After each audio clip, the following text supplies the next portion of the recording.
ஹரே கிருஷ்ணா. இறப்பிற்கும் பிறப்பிற்கும் அப்பால் பாகம் 12 அத்தியாயம் 3 ஜட உலக கிரகங்களிலிருந்து விடுபட்டு செல்லுதல். அதன் தொடர்ச்சி. ஸ்ரீல ரூப கோஸ்வாமி ஸ்ரீ சைதன்ய மகாபிரபுவை தலை சிறந்த கொடையாளி என்று விவரிக்கின்றார்.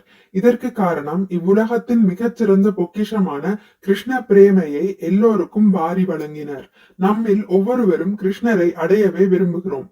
கிருஷ்ணர் அளவற்ற அழகு, அளவற்ற வசீகரத்தன்மை, அளவற்ற மகிமைகள், அளவற்ற சக்தி, பூரண அறிவு, பூரண செல்வாக்கு என எல்லா அற்புத குணநலன்களையும் பெற்றிருக்கின்றார்.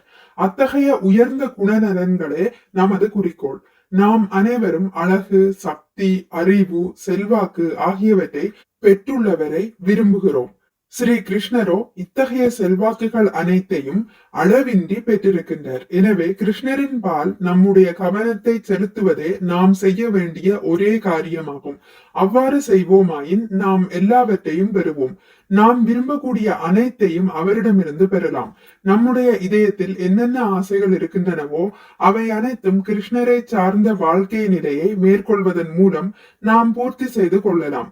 முன்பே குறிப்பிட்டபடி கிருஷ்ணரை நினைத்தவாறு இறப்பவர் கிருஷ்ணர் வசிக்கும் மிகச்சிறந்த கிரகமான கிருஷ்ணலோகத்திற்குள் உறுதியாக நுழைவார். இவ்வாறு கிருஷ்ணருடைய கிரகத்திற்கு போவதனால் கிடைக்கக்கூடிய லாபம் என்ன என்ற கேள்வி இங்கே எழுப்பப்படலாம். இதற்கான பதிலை ஸ்ரீ கிருஷ்ணரே தருகின்றார். மாம் உபேத்ய புனர்ஜன்ம துக்காலயம் அசாஸ்வதம் நா அப்னுவந்தி மகாத்மான சம்சித்திம்பரமாம் கதா. பக்தி மார்க்கத்தின் மூலம் யோகத்தில் ஈடுபடும் உயரிய ஆத்மாக்கள் என்னை அடைந்த பிறகு துன்பங்கள் நிறைந்து விளங்கும் இந்த தற்காலிக உலகத்திற்கு ஒருபோதும் திரும்புவதில்லை. ஏனெனில் அவர்கள் வாழ்க்கையின் உன்னத நிலையை ஏற்கனவே அடைந்து விட்டனர். பகவத்கீதை 8.15. இவ்வுலகத்தை சிருஷ்டி செய்தவர் ஸ்ரீ கிருஷ்ணர். ஆயினும் அவரே இவ்வுலகம் துக்காலயம், அதாவது துக்கங்கள் நிறைந்த இடம் என்று விவரிக்கின்றார். அப்படி இருக்க நம்மால் இவ்வுலக வாழ்க்கையை எவ்வாறு சௌகரியமானதாக மாற்றிக்கொள்ள முடியும்? ஜட விஞ்ஞான முன்னேற்றத்தின் மூலம் இவ்வுலகத்தை நாம் செவ்வனே அமைத்து கொள்ள முடியுமா? சந்தேகமின்றி அது நம்மால் முடியாது. ஆதலால் இத்துக்கங்கள் என்ன என்று தெரிந்து கொள்ளவே நாம் விரும்புவதில்லை. ஏற்கனவே குறிப்பிட்டபடி ஜட உலகின் துன்பங்கள் பிறப்பு, மூப்பு, நோய், இறப்பு ஆகியவையே. இவற்றை நம்மால் தவிர்க்க முடியாது என்று உணரும் பொழுது அவற்றை புறக்கணிக்கின்றோம். நம்மை இடைவிடாது துன்புறுத்தும் இந்த 4 அடிப்படை பிரச்சனைகளை தீர்க்கும் சக்தி விஞ்ஞானத்திடம் கிடையாது. ஆகையினால் விண்வெளி களங்கள், அணு குண்டுகள் ஆகியவற்றை உருவாக்குவதன் மூலம் நம்முடைய கவனத்தை அவர்கள் திசை திருப்ப முயல்கின்றனர். ஆனால் இந்த அடிப்படை பிரச்சனைகளுக்கான தீர்வு இங்கே பகவத்கீதையில் தரப்பட்டுள்ளது. ஸ்ரீ கிருஷ்ணர் வீட்டிற்கும் ஆன்மீக தளத்தை எய்துவதன் மூலம் நாம் பிறப்பு, இறப்பு ஆகியவற்றின் தலையில் இருக்கும் இந்த பூவுலகிற்கு திரும்ப வேண்டியதில்லை.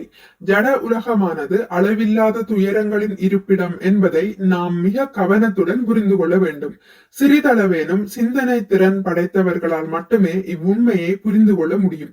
பூனை, நாய், பன்றி ஆகிய மிருக சரீரங்களை பெற்ற ஆத்மாக்கள் தாம் துன்பப்படுவதை புரிந்து கொள்வதில்லை. மனிதனை சிந்திக்கும் திறன் வாய்ந்த மிருகம் என்று கூறுகிறோம். ஆனால் தற்சமயத்தில் மனிதனுடைய சிந்தனை திறன் அவனுடைய மிருக உணர்வுகளை அதிகரித்துக் கொள்ளவே செலவிடப்படுகிறது. எவ்வாறு தற்போதைய இன்னல்கள் சூழ்ந்த நிலையிலிருந்து விடுபடலாம் என்பதில் அவனுடைய சிந்தனை திறன் செலுத்தப்படாமல் இருக்கின்றது.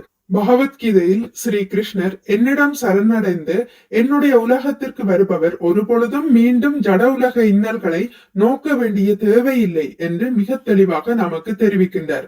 அவரிடம் சரணடைந்த ஆத்மாக்கள் ஜட உலகத்தின் இன்னல்கள் நிறைந்த வாழ்க்கையில் இருந்து விடுபட்டு மிக உன்னதமான குறையற்ற நிலையை பெறுகின்றனர். ஹரே கிருஷ்ணா. இதுடன் முடித்துக் கொள்கிறேன். இனி அடுத்த பதிவில் இதன் தொடர்ச்சி தொடரும். மிக்க நன்றி. ஹரே கிருஷ்ணா. உங்களுக்கு இந்த வீடியோ பிடித்திருந்தால் லைக் பண்ணுங்கள், ஷேர் பண்ணுங்கள், சப்ஸ்கிரைப் பண்ணுங்கள். நோட்டிபிகேஷன் பெல்லை அழுத்துவதன் மூலம் அடுத்த பதிவுகள் உங்களை வந்தடையும். பகவான் ஸ்ரீ கிருஷ்ணரை பற்றி கேட்டு மகிழ்வோம். ஹரே கிருஷ்ணா.